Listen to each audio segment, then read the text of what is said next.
Hello everyone, हा माझा first vlog आहे. तर तुम्ही बघू शकता आम्ही दिवसभर काय काय केलं. फर्स्ट मी उठले आणि माझा बेड आवरला.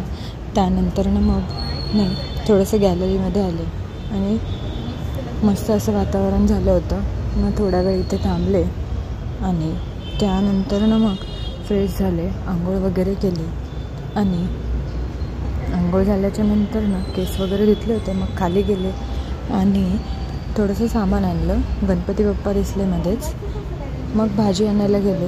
भाजी घेताना रताळी घेतली आणि मग मिरची वगैरे चिरली. घरी येऊन बटाटा चिरला. साबुदाणा खिचडीची तयारी केली आणि मग साबुदाणा खिचडीची तयारी झाल्याच्या नंतर दूध तर तापवलेलंच होतं. मग साबुदाणा खिचडी रेडी केली. मिरची टाकली, बटाटा टाकला. कुट्टा तर काही नव्हता. मग फक्त न कूट टाकता तशीच मिरची आणि बटाटा टाकून साबुदाणा खिचडी केली.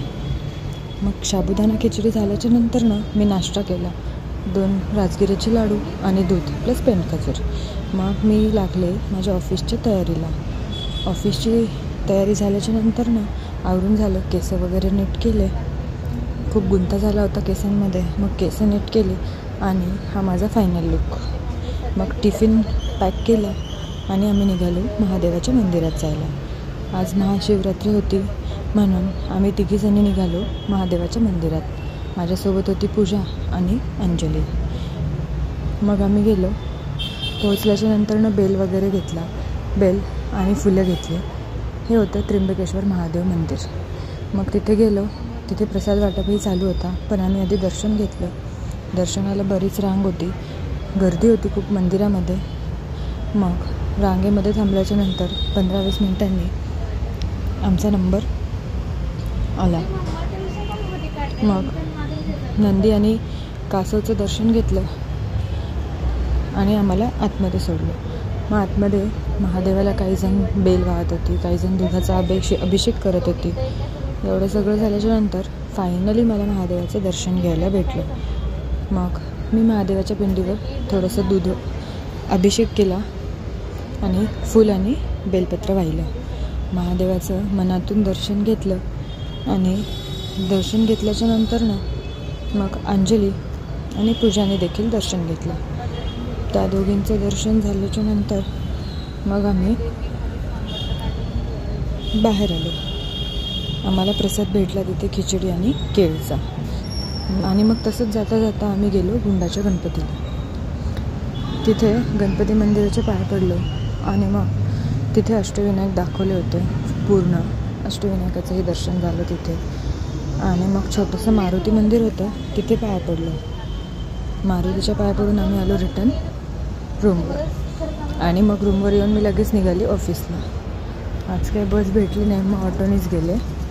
आणि मग ऑफिसमध्ये पोहोचल्याच्या नंतर रोजचं काम स्वामींना फुल ठेवलं आणि स्वामींचं दर्शन घेतलं आणि कामाला लागले. मग झाला लंच ब्रेक. मग आज होते वेपर्स, लाडू, रताळी. झालं लंच झालं आणि मग गेलो आम्ही मॉलमध्ये. थोडंसं फिरायला म्हणून गेलो. जवळच मॉल होता, मग तिथे गेलो. मॉलमध्ये गेल्याच्या नंतर नरेंद्र सर मागच राहिले होते. आम्ही सगळे पुढे आलो आणि मग मॉलमध्ये गेल्याच्या नंतर थोडंसं फिरलो वगैरे. मस्त घेतलं तर काही नाही, बस फक्त फिरून आलो. फिरून आल्याच्या नंतर मॉलमध्ये खूप धिंगाणा मस्ती केली. असाच टाईमपास केला इकडे तिकडे. Narendra sir, Jyotsna madam, Abhijit sir, Satish sir, आम्ही सगळे मिळून मॉलमध्ये गेलो होतो. मग बसलो थोड्या वेळ. यांचं काहीतरी बडबड चाललेली होती आणि नरेंद्र सर बोलले मला काहीतरी. आणि मग असंच पाहून झाल्याच्या नंतर घेतलं तर काय नाही. ज्योत्स्ना मॅडम बघत होता टेडी बेअर. सतीश सर बोलले त्यांना मी घेऊन देऊ का. मॅडम म्हणलं नको, प्राईस बघून नको बोलल्या. आणि मग फायनली ऑफिसला आलो आणि मला मॅडमने एक केळ दिलं. सगळं काम झालं आणि मी निघाले घरी जायला. रस्त्यात मला हे दिसले. घरी आले. काजल चहा करत होती मस्तपैकी गॅलरीमध्ये. मग चहा घेतला. चहा झाला. चहामध्ये तिने टाकली होती, काय होतं ते, चहामध्ये तिने टाकलं होतं जायफळ. जायफळने चहाला छान टेस्ट येतं, पण थोडंसं, अगदी थोड्या प्रमाणामध्ये टाकायचं. मग जायफळमध्ये चहा टाकून चहामध्ये जायफळ टाकून झाल्याच्या नंतर तिने मला चहा दिला. मग मी मस्त चहा घेतला, रिलॅक्स बसले थोडा वेळ. झालं. व्हिडिओ आवडला असेल तर लाईक करा आणि सबस्क्राईब करा. Thanks for watching.